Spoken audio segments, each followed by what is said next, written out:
Today, in the media conference with Lal Goel, which is brought to you by V4 News, Caru News, V4 Stream, Malnadu TV India, News Gaon Se, Samvad Sarokar News, Bharat Post News, Gyan, and Organ Donation India Foundation. Our endeavor is to enlighten you with the current topic. And today's topic is not only current, very hot, very burning. The topic is Ukraine war impact on India. But before I will go on the main topic, I would like to inform you that today CISF is celebrating its Raising Day. Although the CISF observed this day every year on 10th of March, but from this year, they have shifted to 6th March. The Central Industrial Security Force, CISF, was set up in 1969 under the Act of the Parliament of India. It works under the Union Ministry of Home Affairs and its headquarters is in New Delhi. This organization works for seaways, airways, and some of the major installations in India. There are some reserved battalions in the CISF which work with the state police to protect law and orders. Media conference with Lal Goel salute all the CISF personnel for their tireless working to safeguard human lives and important installations. Now coming to our main topic, Ukraine war impact on India. As the Ukraine-Russia conflict intensifies, it may have an impact on Indian economy's growth in the long run. The IMF warned on Saturday, that is yesterday, that the already serious global economic impacts of the war in Ukraine would be all the more devastating should the conflict escalate. A surge in energy and commodity prices, with a barrel of oil now close to $120, have piled on the inflationary hike that the world was already experiencing as economies recover from the COVID-19 pandemic. Price shocks will have an impact worldwide, especially on poor households for whom food and fuel are a higher proportion of expenses, the statement said. Already crude oil prices have touched $100 per barrel even before Russia's invasion of Ukraine. Now, after the Russian invasion, crude oil prices are under more pressure and they are likely to remain at high levels for a long time to come. This will have an impact on the country's import bill. If this happens, then in the long run, the country's economic growth is also likely to slow down. At the same time, prices of other commodities which India imports too will rise in the international market. Due to this pressure on global economy, demand may be impacted, which could affect our exports too. Some sectors like oil and gas and both ferrous and non-ferrous metals can gain though this trend, while the ones which depend on oil as a key input like chemicals, fertilizers, gas utilities, refining and marketing will have a negative impact. And to discuss this very, very important topic about the Ukraine war impact on India, we have a very elite, knowledgeable, those who have well experienced they have in their life and their academic field or in the service. Panelists are with us, and I would like to invite my first panelist guest, and he is Professor Dr. 𝐂𝐀𝐑𝐔 Arya. Professor Dr. 𝐂𝐀𝐑𝐔 Arya is the Professor of International Economics at Manav Rachna International Institute of Research and Studies, Faridabad. He is triple postgraduate in Statistics, Econometrics, Finance, double PhD in Finance and Economics from Delhi University. He worked in Applied Economics and Social Welfare, Government of India. He contributed hundreds of articles in leading economic newspapers. He is guiding PhD scholars on various applied topics. He possesses thorough knowledge of social welfare, development, public policies, education, and employment. He attended many conferences, workshops, and presented papers. Presently, he is teaching MBA students. He has good understanding of international economics. He is having practical experience in education planning in Planning Commission. welcome Professor Dr. R.K. Arya on our show. Professor Arya, you have, as per your profile, you have a very good understanding of international economics. And as we know that today, there is a war going on, full-fledged war is going on, Russia and Ukraine. And the oil prices have already started increasing drastically. And now, I think that yesterday the prices were touching almost 116, and it is in the bracket that it will touch 120. And the estimate is that if this war will not be stopped immediately, the prices may touch approximately 190 or even 200 per dollar by the end of this year. Now, we would like to know your views on this Ukraine war impact on India. Professor Dr. R.K. Arya, please. Thank you so much, Lal sir, having me on the show. And as you have already read, that what the IMF has visualized, that there is going to be a serious trouble for an economy like India, which is now in a regressive stage. It is not in a progressive stage. First of all, I should admit, the impact will depend upon how far this invasion will continue. Though Ukraine has not started retaliated, they have not gone in their territory to strike them down, but invasion itself can be a one-sided only, and how long it will continue, it depends whether Russia allows the whole Ukraine to pass on to the NATO countries, that is the Western inclined countries, or it will be interested in retaining the eastern part, which is adjoining Russia, and the western part can behave like as the other countries like Poland, Slovakia, and then Romania and Moldova. All these countries are there on that side because they have already embraced the Western style of their manufacturing. Primarily, the reason, in fact, of the conflict is that the Ukraine achieved practical independence in 1993, and it was there in the Soviet bloc for up to 1991, when Mikhail Gorbachev was the last president, and then the USSR split away into 15 countries, Russia being the largest and Ukraine is the next largest. And this particular situation has arisen because this Ukraine has created existential crisis for the Russia, because Russia will lose the shield to the Western bloc of the country, that is the Western Europe. So therefore, it never wanted that it should move away from Russia and join hands with the Western Europe, so far as the trade is concerned.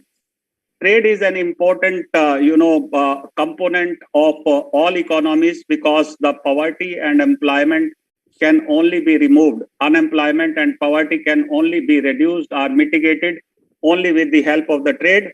So Russia, in fact, is only nominally trading.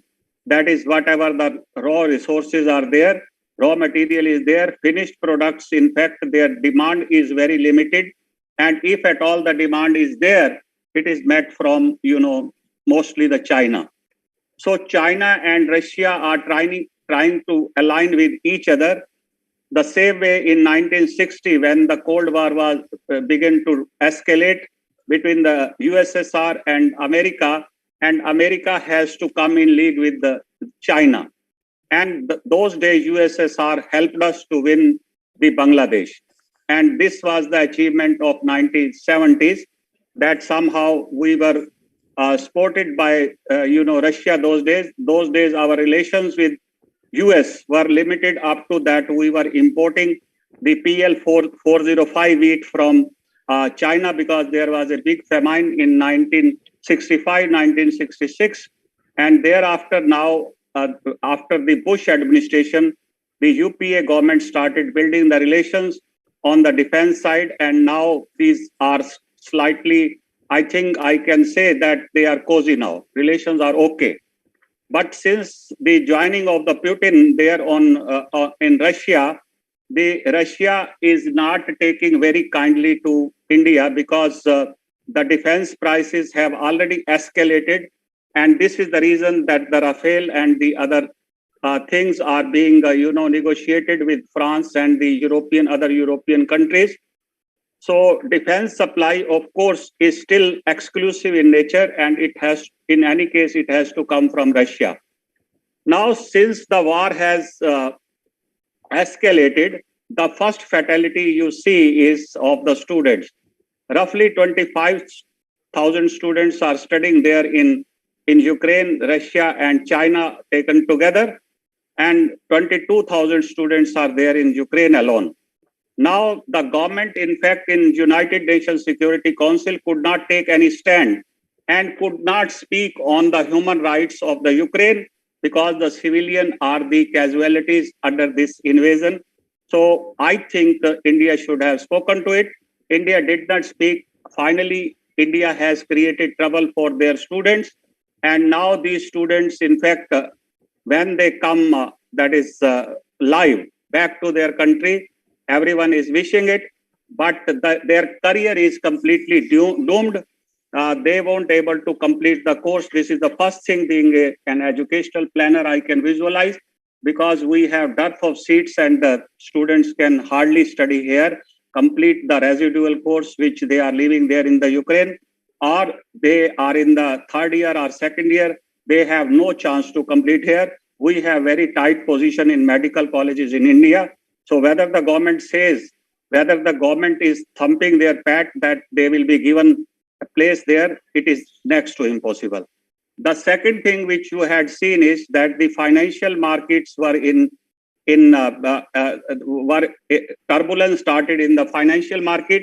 Stock market, in fact, has rattled all over the world because this is being treated. If the war continues for 30 days or 35 days, it will be treated as World War III.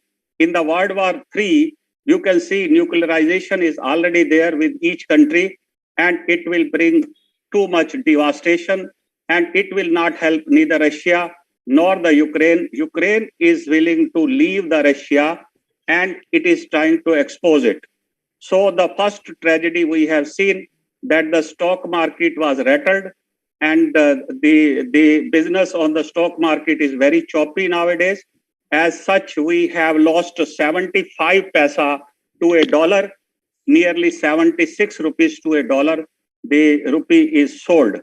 With this, the foreign exchange problem could arise if this problem persists. And the second, tragedy is that there is a sanction imposed on the Russia, that their bank dealing and all that has been put under embargo. They won't able to transact it. But there are different other than SWIFT. SWIFT is a process by which the money can be transferred internationally from one place to the other, from one nation to the other. But there are other channels also. The strong channel is available with China, that whatever trade it had with China, it can easily do. The second thing is that the Western Europe, particularly the Germany and some of these countries, are not speaking against Russia because they are getting oil supplies and the gas supply, natural gas supply from them, which is needed for heating during winter season. So therefore, the Western Europe will remain silent on this particular issue. The question is how much defense supply can be given to the Ukraine when it is interested in joining the Western League of Nations. Practically, it is negligible, and therefore the Ukraine will have to fight it out. If the Ukraine has to fight it out, the Ukraine is expected to surrender, and it will have to come to the negotiating table, that eastern part can be attached to Russia and the western part can go like as if Poland and other countries have moved away from the Soviet side. With this, for the time being, as the IMF has also projected that the economic recovery in India was somehow being maintained, the trade, in fact, will come under stress for the time being. because we were importing 2 billion worth of trade, 6 billion worth of trade from Russia, and we were supplying only the commodities, electrical equipment and machineries to Russia for $2 billion. Trade deficit is straight away for 4 billion, but still the trade is very important part of the economic development. India is expected to take the advantage of the trade, but it will be standstill. The Russia, in fact, is contributing 6% of the total global oil supply, next only to Saudi Arabia. The top is at United States. United States says that if the Russia will stop supplying the oil to the tune of 6%, 6% is a big volume otherwise. So the shale gas will be expedited, and the United States within no time will start substituting the oil which would have come from there. The Ukraine has stopped the gas pipeline earlier, which was going through the country. Now it is going through the sea route, that is Black Sea route, and it is supplying the gas there. So it will continue to go uninterruptedly. Since Russia will be under pressure for some time, economic constraints can be there. The people of Russia have started saying that Putin is a ruthless person, and it has brought war on our head when we were sitting in peace. So that kind of situation, if it exists for some time, then how these two parties will come to the negotiating table, because they are both determined that the Ukraine wants to leave, but Russia wants to create that kind of situation, because this situation is do or die, that nobody would like to go against this existential crisis. Everyone should have his own existence. And Ukraine aspirations are very high.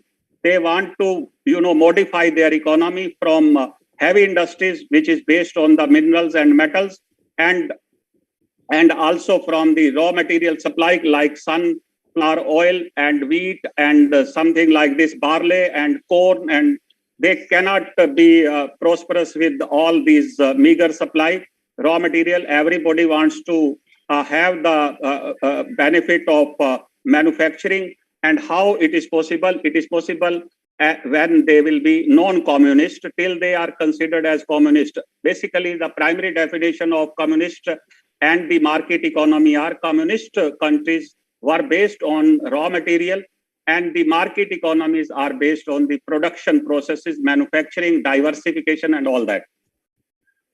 Now we are importing sufficient amount of sunflower oil from Ukraine and Russia.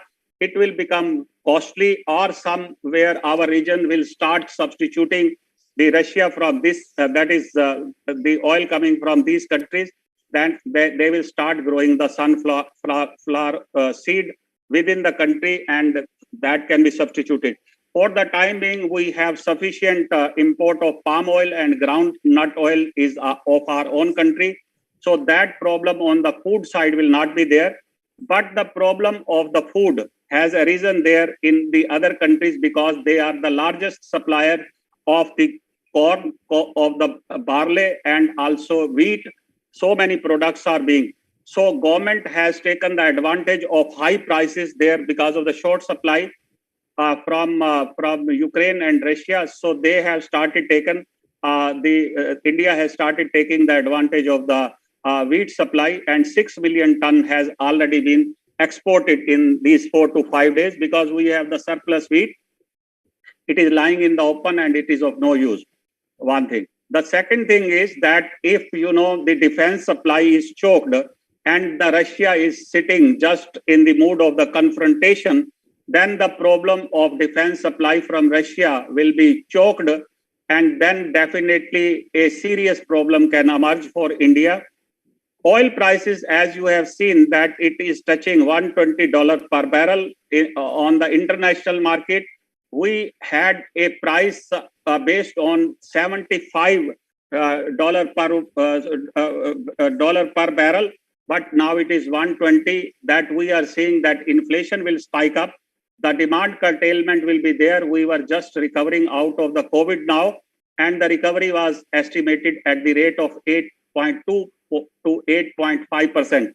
The government of India has no confidence on the growth stabilizing around at any level.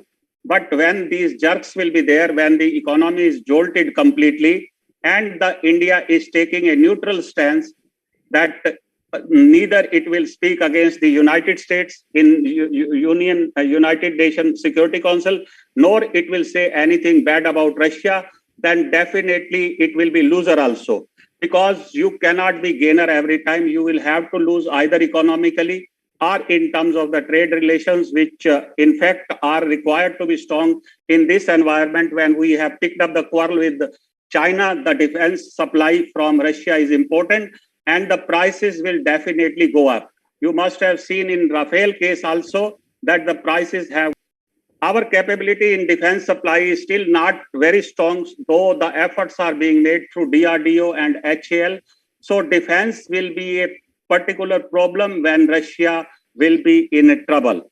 And the second component is the food supply, whether we would have sufficient sunflower oil, then the spike in the food prices will also be there. You must have seen that in the UP election, the single most agenda was that the mustard oil is sold at the rate of 215 rupees per bottle per liter. So when the spike will be more there, the poverty will increase and definitely the people will have more hungry-like situation. This has to be avoided in some cases because that is the military escalation is different and economic management is different. So therefore, I expected the India to had a middle stand between the Ministry of External Affairs and Finance Ministry, how both these could have been balanced. But now I am seeing that the Ministry of External Affairs is just asking the government that we should take the neutral stance with the United States when we are on the cusp of the recovery. So that problem, in fact, will come in the way sooner or later if the war will continue for longer period of time.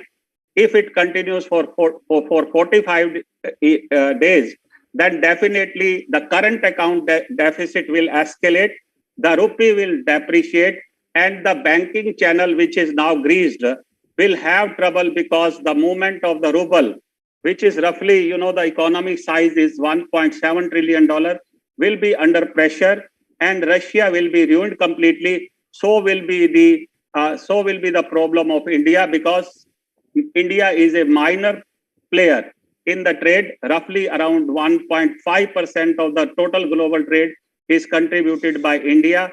So if the soft trade lines will be under trouble, will be choked, then definitely the problem of economic distress is staring at us.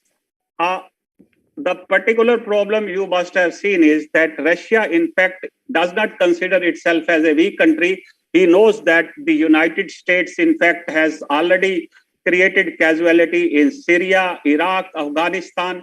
So he knows that the problem, in fact, can be more worse for Russia, but it has taken a calculated risk. Putin is a very smart president. He believes in do or die situation, and he does not bother what the Biden policy is.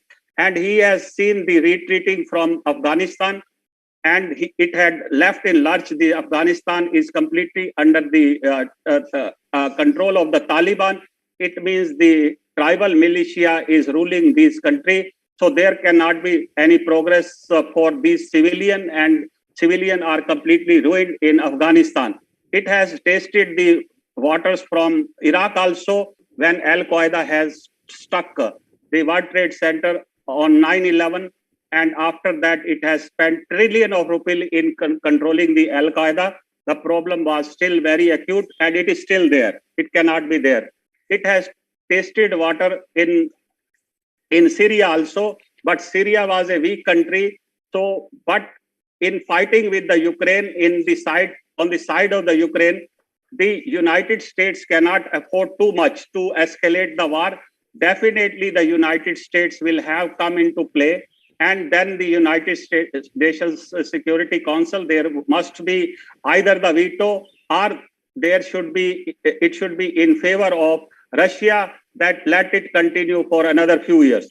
But the Ukrainians have also decided that we are to leave this Russia. We are unable to progress. We have got our own ambitions. These can be fulfilled only through the Western Europe. Western Europe is a very cool place, very established place, and the people, when they go there, they feel very comfortable. There is no crisis of poverty. There is no unemployment.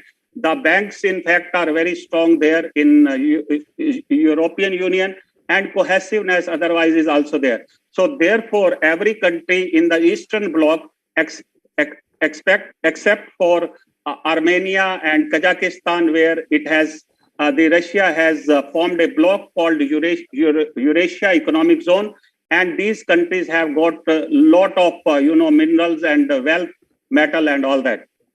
Immediate problem, you will see that on the semiconductor side, the supply of the semiconductor was choked from Taiwan, and automobile sector is under stress nowadays. Now we are getting palladium, is a metal which is coming from Russia, and if it is used for manufacturing the semiconductor.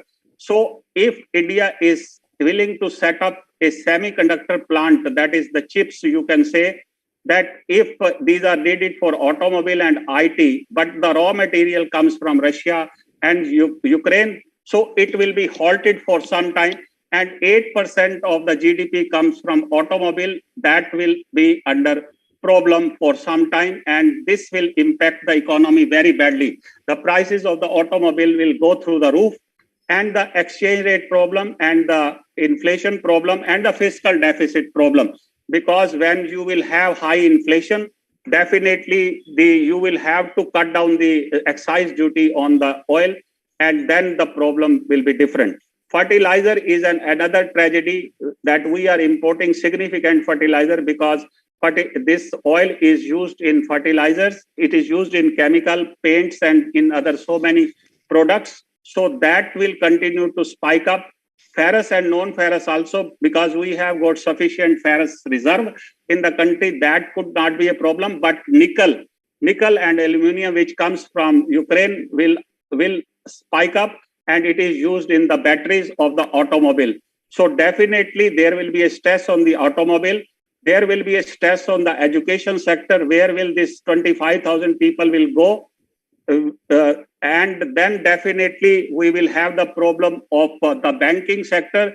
The soft exchange which we were having with the Russia will come to standstill, because we were exchanging ruble and rupees together, and soft deal was there. All the trade is done not with the dollars, it is done with the ruble. Rupees and ruble exchange is always there for the last several years. That will not be a problem. But the problem, in fact, is that when the Russia will come under stress, definitely the China will come into play, and then the China and Russian economy are completely integrated on soft understanding and on the letter and spirit also. So once it happens, then the problem for India will be on external aggression by China, as well as economic squeeze by the China itself. And then the China and Russia both begin to lead the economy, and they will be heading high for the economy. Then US will remain second, and India will remain the distant third. If the economies continue for 50 days, that is the war continues for 50 days, I am smelling this thing to happen. With this word, sir, I am stopping it here. Thank you very much, Professor Dr. R.K. Arya, for giving detailed analysis about the impact on India due to the Ukraine and Russia war.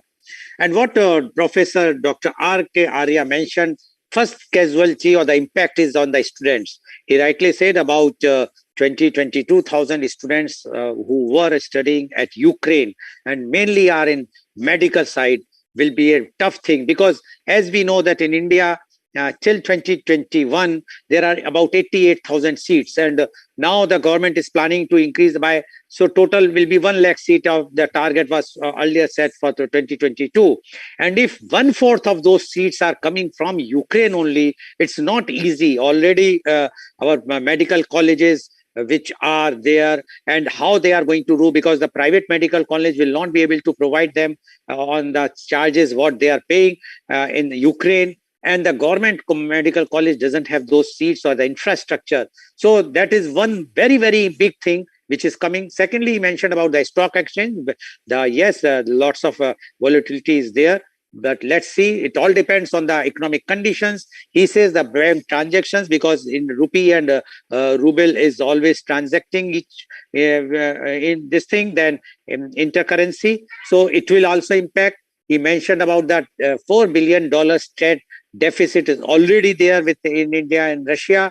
So how it will going to be? And he said the food front, there should not be a problem, because India is having surplus food thanks to our farmers and the agriculture sector. And he says rather India is exporting the surplus wheat, which is lying in open. Inflation will definitely increase because of the prices, especially the oil prices. Once it will increase, then the most commodities which are being used like fertilizer, chemicals, paints, etc., they all will increase. Metals will increase, and according to Professor Arya, the poverty will increase in India. He also mentioned about the semiconductor crisis, the chips, what we are saying nowadays normally is going to be, already there is a shortage of the chips. Automobile industry is in doldrum, but if now this, because of the Russia war, if that will also suffer further, then it will be a big crisis for automobile industry. And he says, so according to him, and one more point which he mentioned very important is that this war brought China and Russia together. And if they will, their economy will integrate, then it will be a trouble, very big trouble for India in future. So according to Professor Dr. 𝐂𝐀𝐑𝐔 𝐍𝐄𝐖𝐒, definitely this war, if it will continue further, more and more than 30 or 35 days, then definitely the financially or economically, it is going to have a very bad impact on Indian economy. Thank you very much, Professor Dr. 𝐂𝐀𝐑𝐔 for giving your views. Now, I would like to invite my second panelist guest, and he is Dr. Puneet Dublish. Dr. Puneet Dublish is the Associate Professor of Jaipuria Institute of Management, Noida. He is currently the Area Chair of Finance. He is an academician, trainer, and researcher with more than 28 years of experience, including 5 years in financial service industry. He specializes in the field of finance. His past stint includes Director of NIILM CMS, Consultant ICFAI, Hyderabad, and Professor IILM GSM. He has imparted trainings in various organizations in the areas of corporate finance, security analysis, corporate valuation, and wealth planning.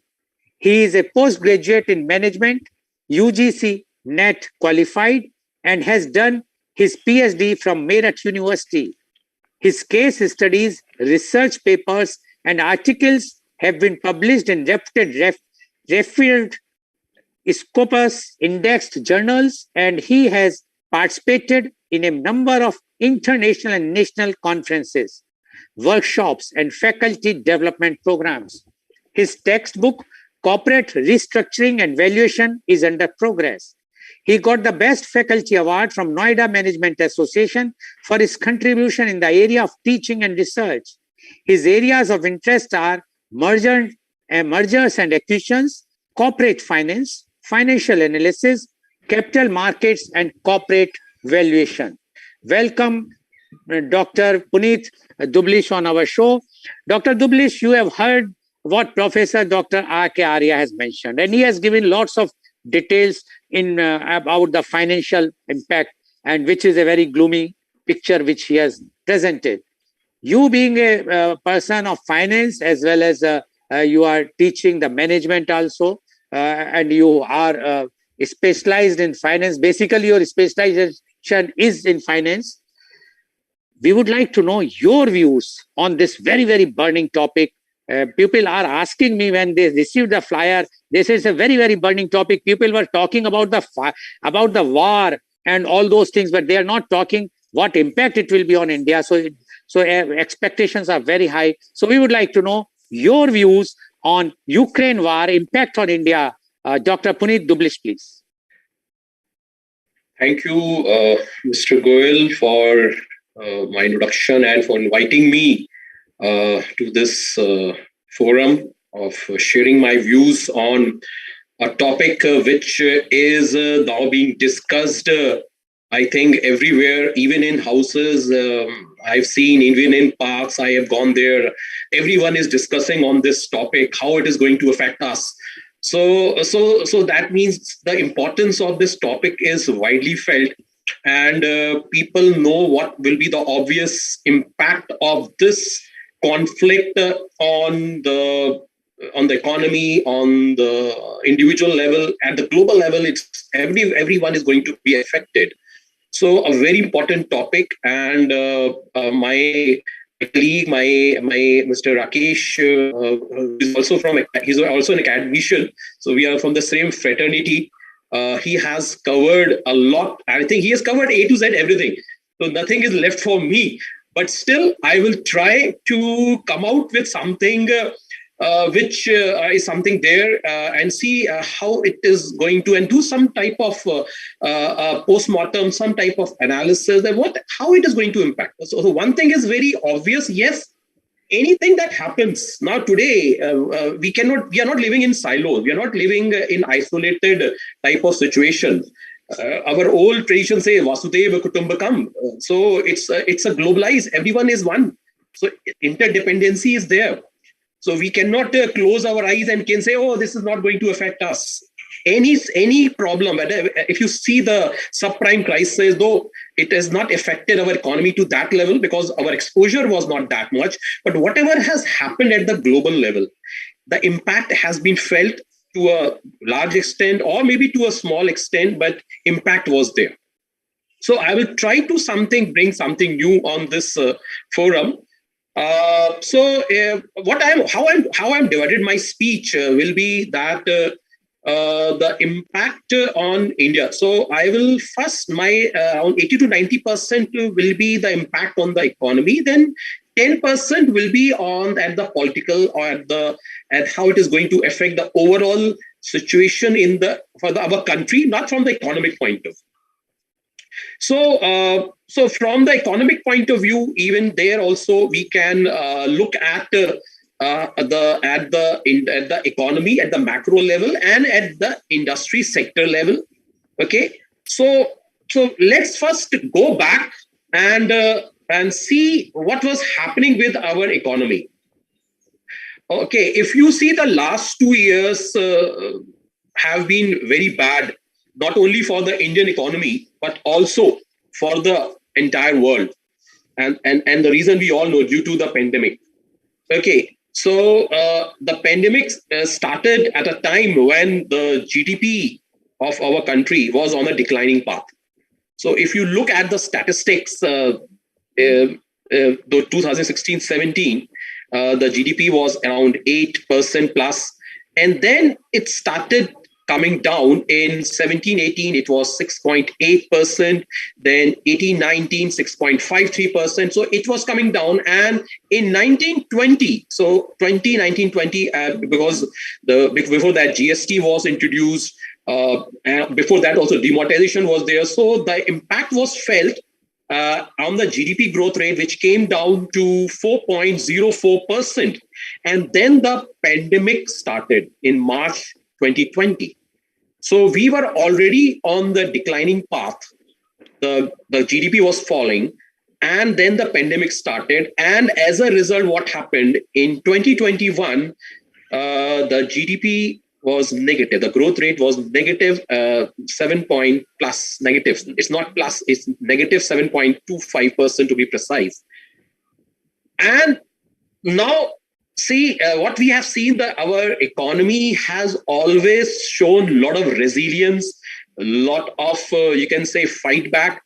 And many predicted that the growth rate after pandemic will be a W shape or a K shape or V shape. But as per the forecast figures being given by the various international bodies, for 21-22, we are expecting the GDP to be around between around 9%.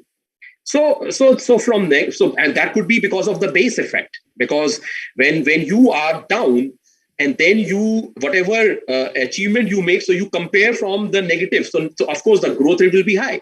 So then 22-23, it has been forecasted that we are going to grow at around 7+% as per the different research houses and international institutions. So now, so what happened that things started looking good with this both this COVID variant like Delta and Omicron, they've declined substantially. Then this development, that is Russia invasion of Ukraine, happened. So it like that we were coming out, we were hoping for the good. We have started removing our mask. So it's not advisable to remove mask, but we have become casual. We have started removing masks, and we were so looking. I think we're so optimistic now that everything will be fine, and we are going to touch the $5 trillion target maybe in the next 5 years or so. But then this thing happened. So again, nobody could have predicted that thing. But yes, development was there. The things have started because of this Russia-Ukraine problem. If you see, it is not something which has come up right now. I think if you see 2010-12, Russia was against the Ukraine getting close to NATO and Europe. They were against because they thought that this will be a threat to their security, because then all the weapons from the US will come to here, and then their security, their interests will be under threat. So they have been warning the president of Ukraine, and who happens to be more close to the European countries. And so this thing was there. But then Russia has its own reason. We can call Mr. Putin the next Hitler, but then every country has their own interests. And if he has taken this decision, I think he knows the repercussion. He understands the repercussion, but the repercussion is not only for his country, the repercussion is for across the globe. So this has shook everyone. And so without going into the geopolitics of this war and searching for the real villain, though obviously I come across different groups who say, no, it's Biden who is responsible for this, because the United States of America has been a very selfish, a very shrewd country, which always look for their own interests. Where you can see the situation in Afghanistan, the Iraq. So all the problems that happened in our world, it's because of the US. So this is one school of thought. Okay, so one may agree, one may disagree. It's open for debate. Okay, but yes, United States of America has shown all their interest, and because they want to sell their weapons, they have sold their weapons, and the way they exited Afghanistan, because they realized the cost of it, and suddenly we have seen what has happened. Again, the people were meant to fend for themselves and move out on their own. Okay, so let's not get into that part, and now let's now understand how this war is going to impact our economy.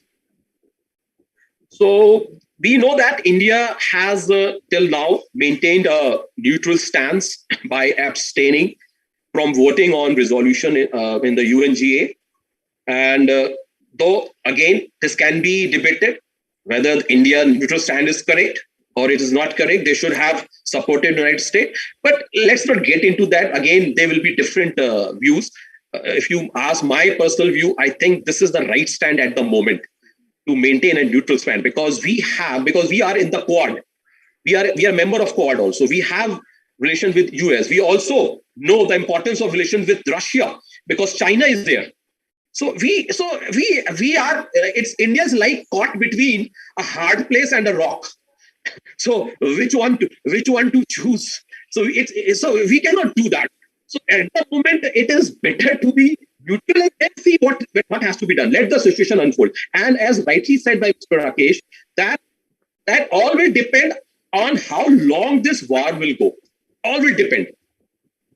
Okay, if this war goes for a longer period, then yes, India has to take some stand. The pressure will be on India. And of course, the negative fallout will be on the higher side. So all will depend how long this war will go on. Like pandemic has gone for 2 years, so I don't expect this war will go for that. But even if it goes for more than months now, I think the damage will be on the higher side, right? So and we have seen, as rightly said by Mr. Rakesh, the challenge for the government was to evacuate the Indian students who were stranded in cities of Ukraine, and towards they started this Operation Ganga, and very well managed. I would like to congratulate them. Very well managed. They tried in spite of all the odds. And the reason is being that India, the Indians are the biggest group of foreign students in Ukraine. The maximum students are from India. Then followed by countries like Morocco, Azerbaijan, Turkmenistan, Nigeria, Egypt, China, and Turkey. But the maximum contingent comes from India. So we have till now brought back 80% of the students. And yes, their future is at stake. Why they go there? Of course, no rocket science. Because of the cost. Because the price, the cost of doing a medical course in India is much, much higher than what they can do in Ukraine. And to get into medical college, you have to clear NEET, which is again a very tough nut to crack. Okay, and then they're coming back. How they will be treated? Though I have read in the newspaper that the government is going to be very considerate and see how they can help such students to get into, but then it is easier said than done because, as rightly said, because of the limited seats. Let's see how they go about it. But right now, the important thing was that they should come safely. We have lost one Indian student. We have lost one student. We don't want any more casualties on that front. So the first target is they should come first. Because jaan hai to jahan hai. So life is very, very important thing. Rest thing can come later. Right. So also, as I said that, because now there are no trade barriers and for more than a decade, the trade barriers have been eased. The interdependency of goods and services has increased. With the advent of technological innovation, the boundaries for trade has ceased to exist. So if we look at the bilateral trade between India and Ukraine, it has grown significantly in the last 25 years. And in 2021, it was around $3 billion, while exports stood at around 510 million, including pharma products, agrochemicals, food products.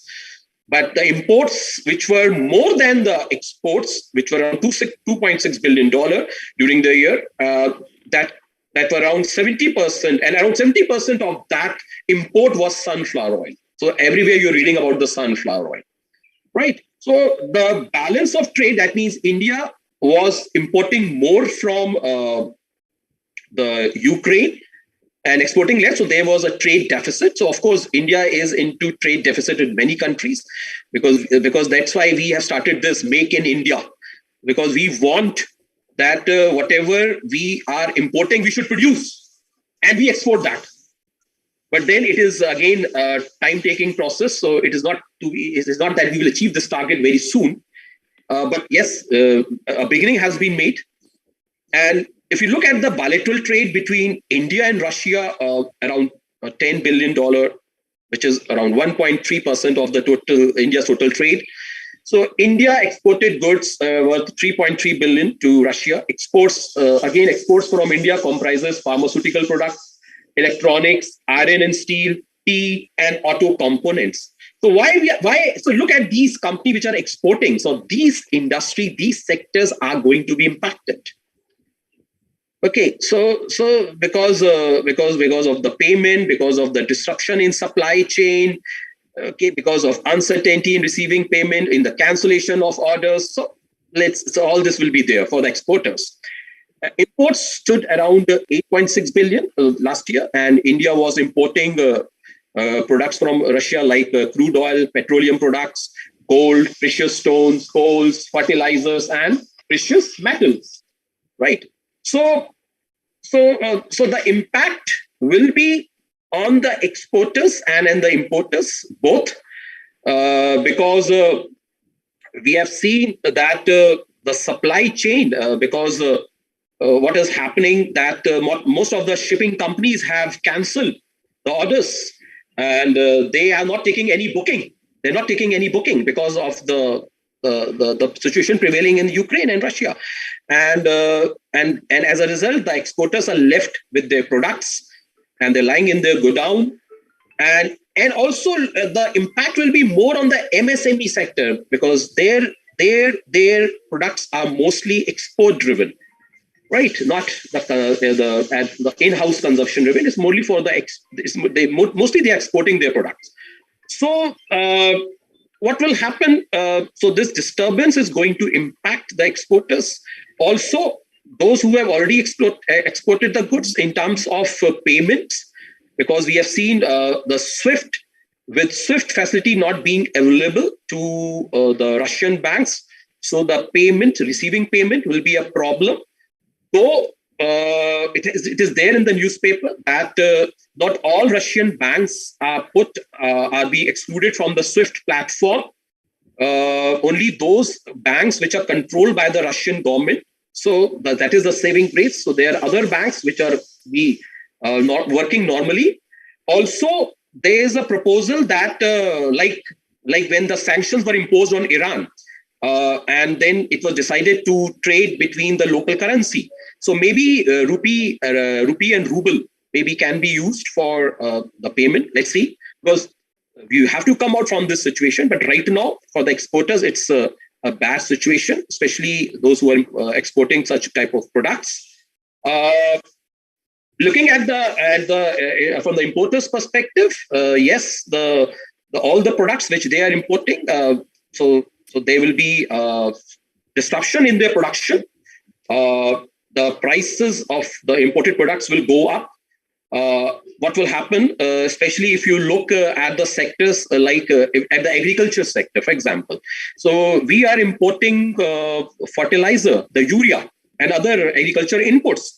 So with and the 12% of our fertilizer and other agriculture inputs comes from Russia and Ukraine. Okay, so that is going to increase the prices of that, and then this will make the center's effort to rein in the runaway fertilizer subsidy bill harder, because the government provides subsidy on fertilizers. So what will happen with the fertilizer prices going up? So how they are going to foot that bill by providing subsidy, and if they don't provide subsidy, then there will be problem with our farmers. And if they provide subsidy, that is going to increase our deficit, the fiscal deficit. So it's again will be a problem. Also, looking at the other import, like as Mr. Rakesh has rightly shared about the chips, there will be chip shortage, as both Ukraine and Russia, they control the key raw material, which is used to make semiconductors, which is necessary for industries like automobiles, mobile phones, consumer electronics. So there also, the prices are going to escalate. The production is going to be less. So let's see how everything shapes out. Again, it will depend on the longevity of this war. So it's all about negative, but then from looking at the export front, this is an opportunity for exporters as well. We know that Russia and Ukraine export, they are the major exporter of wheat, which is being consumed by South Asia, Southeast Asia, and West Asian countries. So with that wheat not coming into the market, so this is an opportunity for India to export wheat products to countries in these particular regions. So that is an opportunity. And and you know that rupee has depreciated. So when rupee depreciate, it is beneficial for the exporters, right? Because they're able to price their product at a lower price. Okay. So, but for importers, that increases their the price, because they have to pay to buy dollar. They have to pay more rupees, right? So for exporters, this is an opportunity. Okay. Now, looking at the macro level, if you see the macro level, coming to the inflation, coming to the other parameters, well, yes, very obvious. Everybody knows that because India imports oil and gas, India is not self-sufficient. So we are dependent around more than 70% of our oil consumption is met through imports. So this ongoing military conflict between Russia and Ukraine is likely to have a bearing on the prices of that. Though we are importing oil and gas not only from 40 countries, but then all the prices are benchmarked to the Brent crude oil, and which was is nearing now $120, and the West Texas Intermediate, again an important benchmark, which is also around $115. So that is going to have an impact, because we know that India is the world's third largest consumer of oil behind US and China, and so the bulk of the supplies come from the Middle East and the United States. So India imports only 2% of its supplies from Russia. But then the impact will be felt on the prices of this, and with the prices going up, the inflation, the retail, if you look at the inflation, at present, the retail inflation of the January 2022, it was 6.01%, the retail inflation. And the RBI has set a target of keeping the retail inflation of 4% plus 2 or 4% minus 2 in that band. So 6% is fine, but then the price of oil, which has gone up, and we have not increased the oil and the diesel and petrol prices since November. I think thanks to the elections, because election has kept the prices at that level. So thanks to that, but then by 8th of March, the results are going to come out, and we are expecting the increase in prices because the oil companies are bleeding, because oil companies, they are paying a high price for that. And the government has not cut the excise duties. So one is that government cut the excise duties to keep that price, but if that they do it, that will reduce their revenue and that will increase their deficit. And if they have to provide a cushion to the oil companies to break even, so then let's be ready. I'm telling through this medium to all my listeners that be ready to pay, ready to face an increase in price of more than 10 to 15 rupees per liter. because only then we will be able to break even. So that could be a great impact, and this will definitely have an impact on the household pockets, because either we start moving on bicycles, or that is good for health, or we go on our legs. So that is going to burn our pockets as well, disturb our budget. Okay, so yeah. So all this thing is going to happen. The only thing is that the Indian economy faces a potential threat of stagflation. Please remember, stagflation. What is stagflation? Stagflation is when the inflation is going up and the growth rate is coming down, unemployment is increasing. So that will be a very worse situation for our economy, the stagflation. Okay. So all will depend on the longevity of this war. So let's hope this war ends very soon. Otherwise, we are going to enter into the stagflation part. So with this, I will like to end my speech. Thank you, Mr. Lal, for giving me the opportunity. Okay, thank you very much, Dr. Dublish, for giving your views. And Dr. Dublish has explained everything. Just I will highlight one or two things. One is that he says the GDP was already falling before the COVID. And now, after the COVID, we all know that it has gone down. And now this thing has come. And if it will continue, the longevity of the war, definitely it will give impact maximum on our GDP also. And he says there are no trade barriers nowadays because of the technology. But Indian trade with Ukraine, he has given the figures, about $3 billion. And main thing is we are importing sunflower oil. Although now in India also we have this Adani sunflower oil, so which is going to be there replacing, but still India will have that impact. the prices of oil will go up. It means the household prices will go, the pocket will be cut. Then he says that export industries will be affected because 2-3 reasons. First thing is that export, which they were exporting to Russia and Ukraine, all the prepayments crisis will be there because now SWIFT is not working, so they are not going to make the payments. Importers will also be impacted because whatsoever we are importing from there, we are not going to. And he says the MSME sector will be the impacted maximum because they are doing the maximum export to all these countries.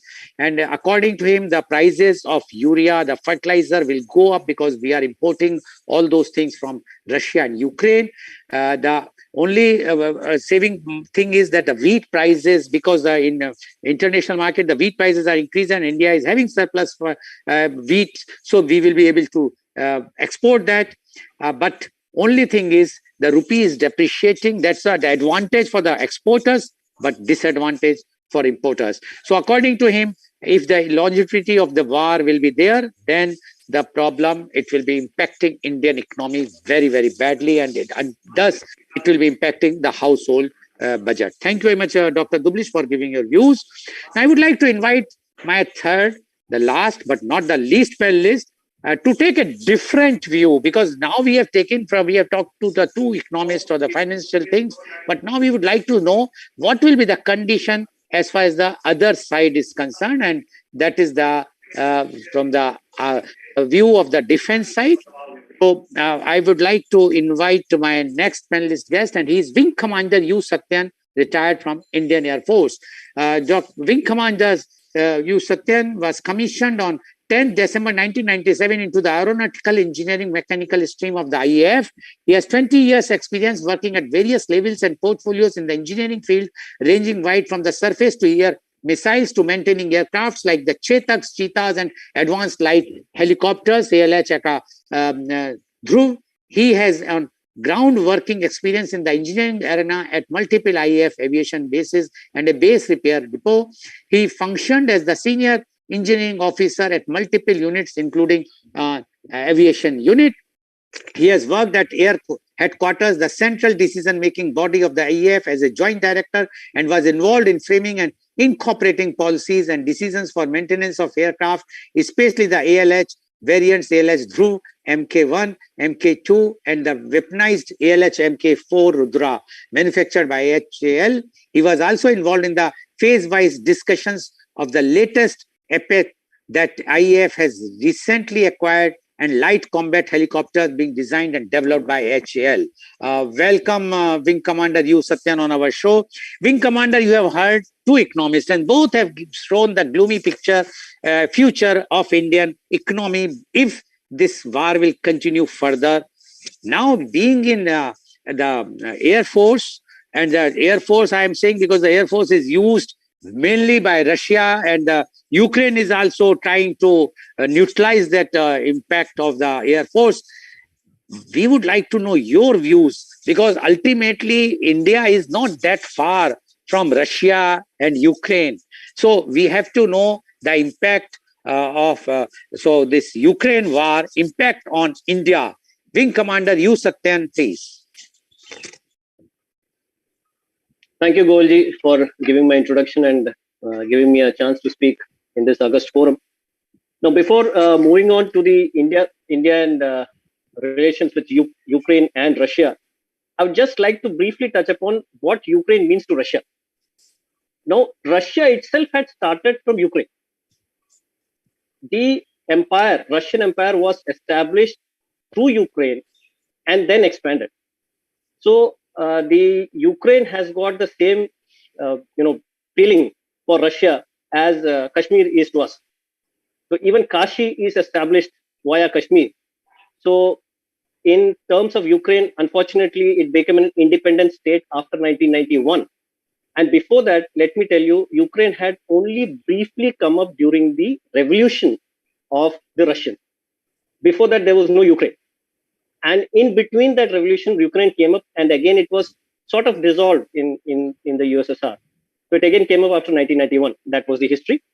Now, coming to the bare fact, India has got a deeper defense relation with Russia.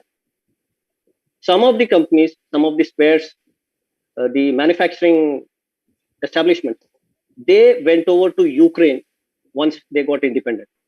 Particularly note in the Indian Air Force context is the AN-32 cargo aircraft, of which the spares are being purchased from Ukraine. So this war is definitely affected the availability of those spares.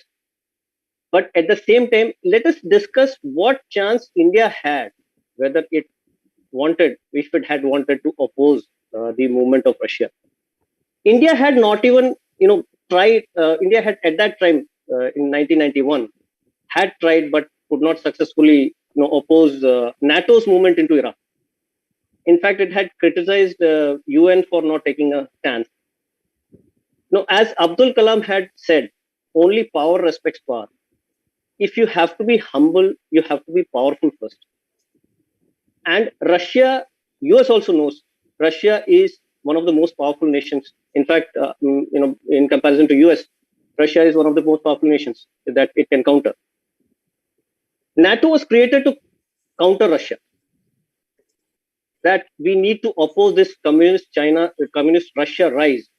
And in retaliation, Russia had created Warsaw Pact, combining all these Eastern European nations joined together and the fight forces of the imperialism.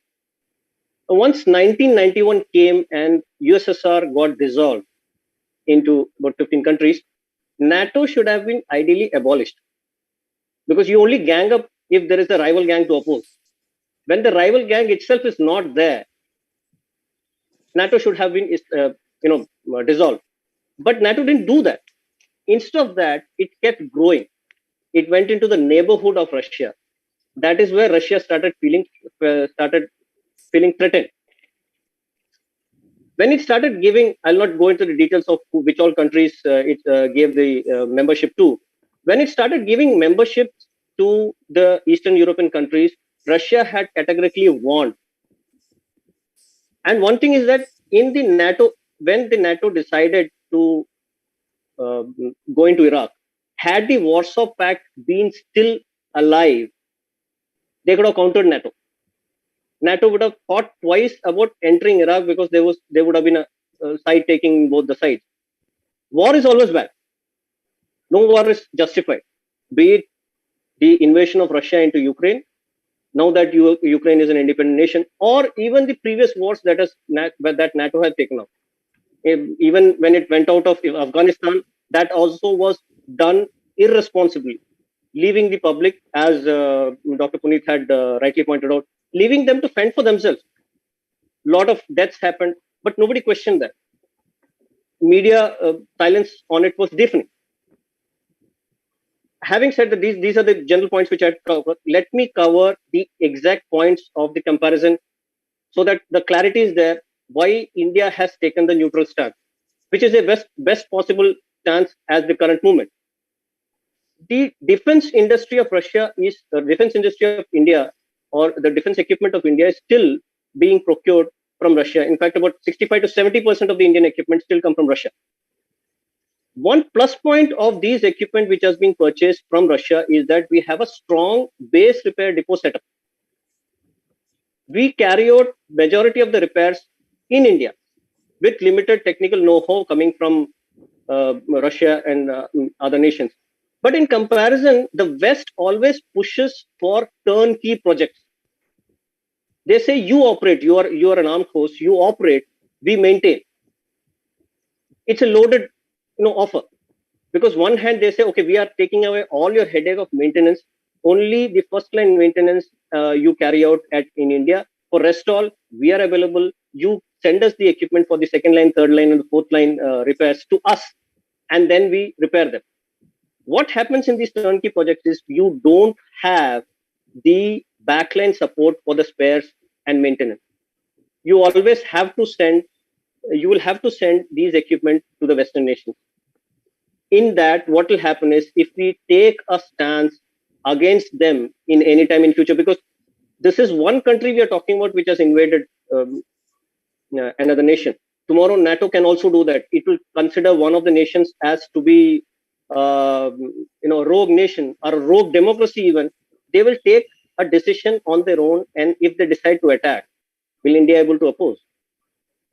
With the turnkey projects, so many turnkey projects with them, what would be our stance then? These are the points which we have to think. For us, the best way forward is indigenization. No offer or no deal should go through without an offset clause, without a manufacturing in-house or manufacturing in India clause in any of the defense projects, which Indian government has done. The defense procurement manual speaks of that. We are moving towards that, but only thing what we have to know is that when we go in for equipment which we are saying that we has to be manufactured in India, there will be a lot of opposition because nobody will give us the technology. That we have to know. So what should India do at this particular moment? I think India is already doing its best. We are treating Ukraine, Russia, US, and every other nation on the same platform, saying that dialogue and discussions are the only way forward. We are not in favor of war. We have not supported any war or any invasion of a nation with another nation. We value human lives.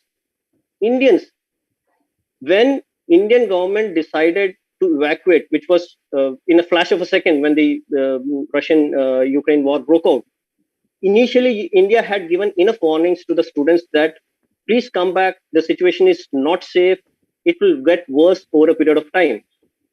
But Indian students, it's not easy to convince a student to come back in the middle of the course.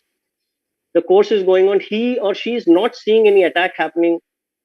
In all probabilities, the children will say that, okay, there's no attack happening, why should I get worried? I'll carry on with my studies here. Because for him or her, getting that educational qualification is one of the most important, is the most important thing at that particular point of time. But India decided to evacuate its citizens. Now, in comparison, look at US, UK, and China. China had attempted evacuation in the first place. They said, carry the Chinese flag and you can get evacuated. And in the second day, it had to say that, look, stop this evacuation. We will not be able to evacuate you safely. Same with US, same with UK. But Indian flag gained so much importance over a period of time that not only Indian students, but also even Pakistani students were using Indian flag to get evacuated, to come to the border. So this has been helped. This particular stance of India has helped in a great way of to get our students out. As of now, India cannot do much because Russian dependence on Russia for defense equipment is more. In comparison, you cannot oppose US also because our defense ties with US also is on the same. It's not to the extent of Russia, but we have taken in my opinion, we have taken a correct stance. Where it goes from here is a big question for which I think nobody has the answer to. We'll have to keep on wait and watch, hope that the situations get back to normal, and then India can start trading peacefully again. Okay, thank you very much, Wing Commander Satyan, for giving your views. And Wing Commander is very clear that the stand which government India has taken is correct. Otherwise, it would have jeopardized its defense thing, because according to Wing Commander Satyan, we have 65 to 70% defense equipment supplied by Russia, and we cannot take that chance in case of we will oppose Russia. And we also cannot oppose America, US, because we are also having tie-ups with them. So basically, India is in a catch-22 position where we have to support and we are not to support. Thank you very much, Wing Commander Satyan. Now my question goes to Professor Arya. Professor Arya, we have seen the oil prices, as Dr. Dublich says, thanks to elections. But don't you think if we would have not taken that tough stand, if the prices which were dynamic, which were supposed to be with the control under the oil companies, if it would have been increased gradually, the impact would have not been that much, which is going to be, because now people are feeling that after 7th, that is tomorrow, the oil price will start increasing drastically. Then definitely there will be a hue and cry. What you say about this, that instead of now doing it, if we would have done it gradually, like dynamic, which they were doing, the oil companies were doing, here the policies were not, I will say the the party politics has overruled the national interest. What you say about this, Professor Arya? Please unmute.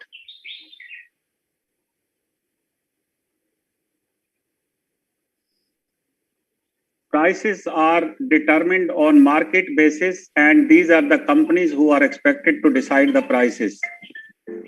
There is no role. Yes, please. Go ahead. There is no role of the government there because the government has withdrawn the subsidy from diesel and fertilizers, petrol. Petrol in 2008 and diesel subsidy was withdrawn from 2014. Now you say that the prices were expected to increase gradually so that the impact would have been gradual, but it is all political gimmick that the government doesn't do that which harm the vote counting.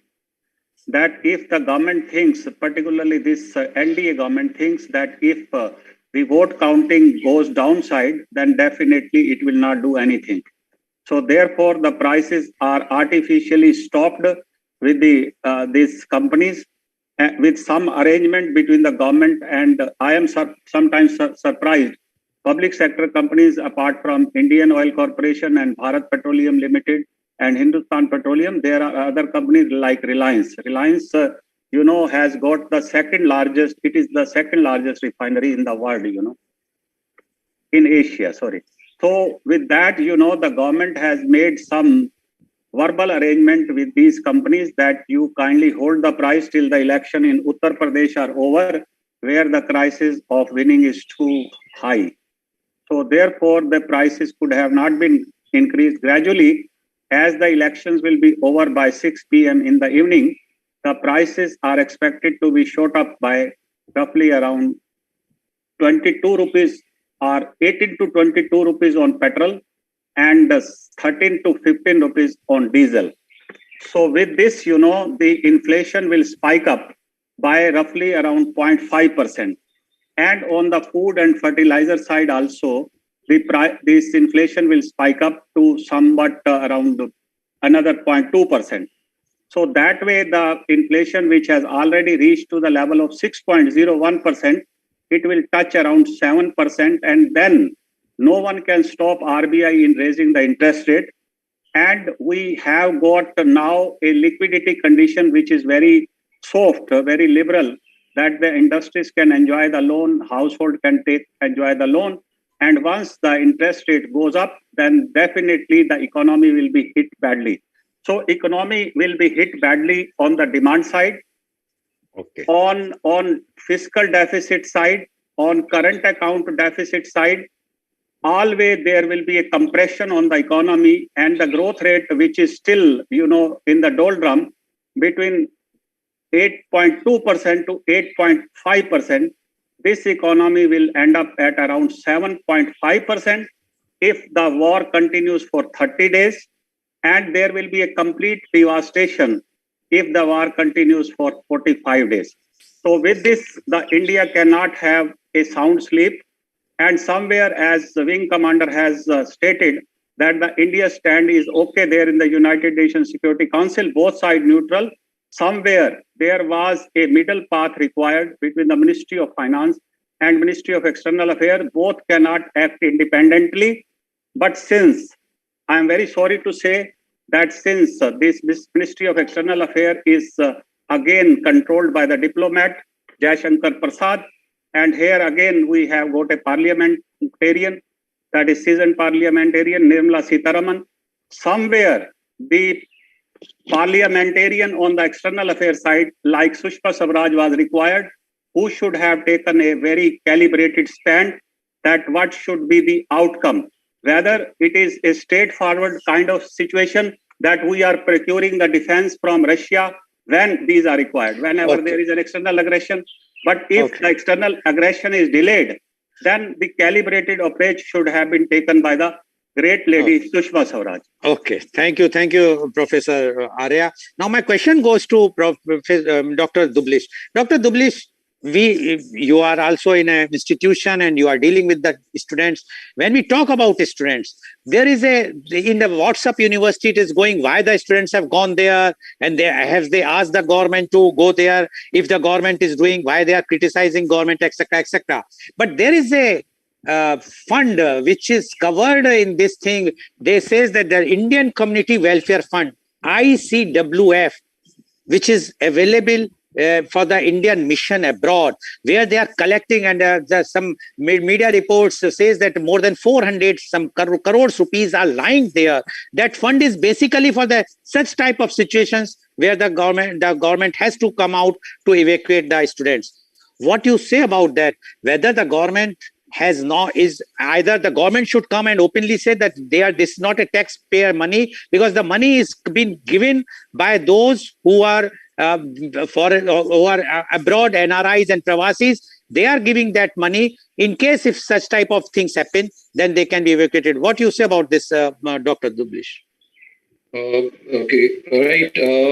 Mr. Goel, we have to look at this situation. One can be looking at the situation from humanitarian ground, and the second would be from the economics and the finance side. Though this report of, like you say, WhatsApp University, that some students are criticizing the government didn't do anything, fine. Okay, so then this reply came that why you have gone there. It was, who said? Did government said you go there and study there? So it is your responsibility to come back. So I think let's not get into that.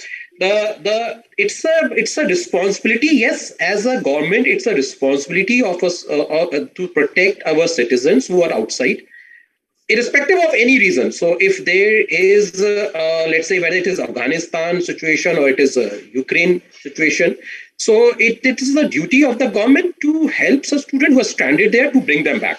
So without getting into that, why they have gone back, I think that is not fair. And I would like to, you can say, compliment the government that they have done a wonderful job till now. And they have, because we have read in the newspaper that it was only the Air India flight, which was, I think Mr. Satyan would agree with me, which was allowed to enter to that space, which was totally banned. Now, can you imagine only Air India flight going into that and bringing back our students? So that shows where our country stands.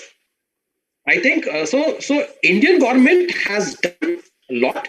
And yes, it's a taxpayers' money, because what they're spending, because they're not charging the students anything when they're bringing them back.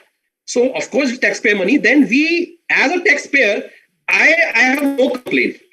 I have no complaint against that. But Dr. Dublish, that's what I'm saying. My point is, this is not a taxpayer money. This is a fund which has been created by the NRIs. They are paying the tax for that, which is not that paid by me and you in India. It is a separate fund, and there is a notification of the government. I have that notification also with me, Immigration Policy Division, which is called ICWF, Indian Community Welfare Fund Scheme. Anyway, thank you very much, Dr. Dublish, for giving the views. Now my question goes to Wing Commander. Wing Commander, you said that we have taken a neutral, is very fine. But the problem which is coming is China and Russia have been integrated, as Dr. Dublish has also mentioned. Now, tomorrow, God forbids, if anything wrong goes, and we know that China is our enemy, is not our friend. If anything goes wrong, and till now, you know that Russia saved us from all the, wherever the problems were there. Earlier, the China and Russian relations were also not good, but now they are cozy with each other. If there is any problem goes on the front from the China end, what is the role? Do you think that Russia is going to support India at that time, or they will say we are also abstaining? And at that time, US can also say we are also abstaining. Who is going to do the veto for us? That is my question to you, being a person who is in the defense and who knows inside and outside many policies. What you say about this, Wing Commander? Goelji, for that we don't have to go far. We have to only see the current situation in Ukraine. NATO had been vociferously supporting Ukraine against Russia. And it had said that we will come to your aid as and when required. They were deploying forces all around to help Ukraine.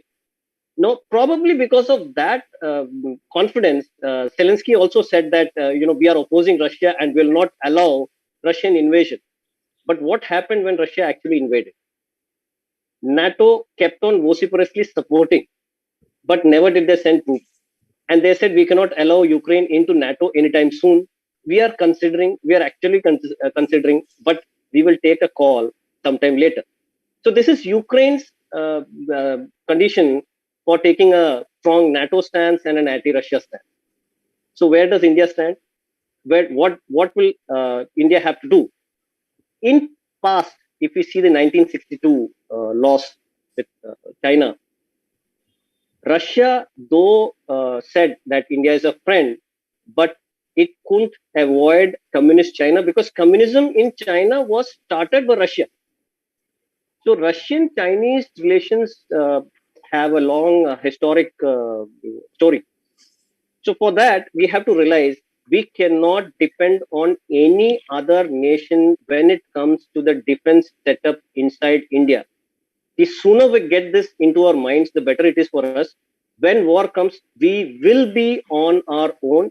Russia will do the same thing what India has done today.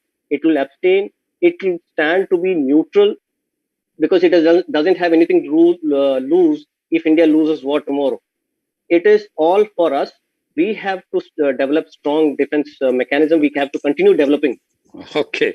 Thank you very much, Wing Commander. So viewers, we have seen the experts, the financial experts, the strategy experts, the defense experts, they have given their views very, very clearly. Yes, time is not good. But what government of India has done is taking a very, very well-calculated stand by abstaining the things so that at least the present time, there should not be a crisis. But the future or the things which are going to happen is number one is the oil prices, which is going to increase any time after 7th, which is now started already in the media. It will affect the common man. I think that everybody very drastically. Secondly, about the import, exports, and even in the defense sector, as our expert says, that India, we have to be prepared to defend ourselves because no country is going to defend today to us or anywhere. We have seen what has happened in Ukraine. So we have to be very, very diplomatic, but we have to be independent, like Make in India scheme. We have to create our own self-dependent. Then only India will be able to come out with this crisis. The crisis is there. So we all have to support. We have to come out. And there we can show our own patriotism, not by just giving the slogans. But if we have to come out, we have to be self-dependent in each and every field. Thank you very much. And today's program has been live telecasted by V4 News, Caru News, V4 Stream, Malnadu TV India, News 𝐂𝐀𝐑𝐔 𝐍𝐄𝐖𝐒, Samvad Sarokar News, Bharat Post News, Gyan,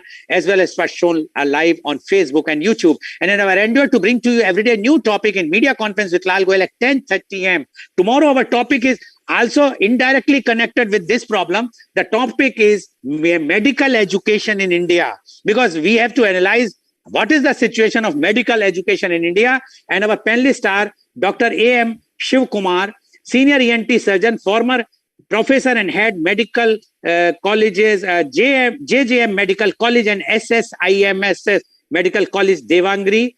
Dr. Sujit Kumar Singh, Director, National Center for Disease Control, NCDC, New Delhi. Dr. Dilip Singhvi, Specialist of Internal Medicine and Diabetes, Medical Director, Apollo Hospital, Muscat. And Dr. Rashmi Kundapur, Additional Professor, Department of Community and Family Medicine, All India Institute of Medical Sciences, Hyderabad. So please tune in tomorrow for media conference with Lal Goel at 10:30 a.m. Thank you very much, Professor Dr. R.K. Arya. Thank you very much, Dr. Puneet Dublish. And thank you very much, Wing Commander U. Satyan, for giving your views and enlightening our viewers. And thank you very much, viewers. And I'm sure and I hope and pray that this war should end as early as possible for the benefit of everyone in the world.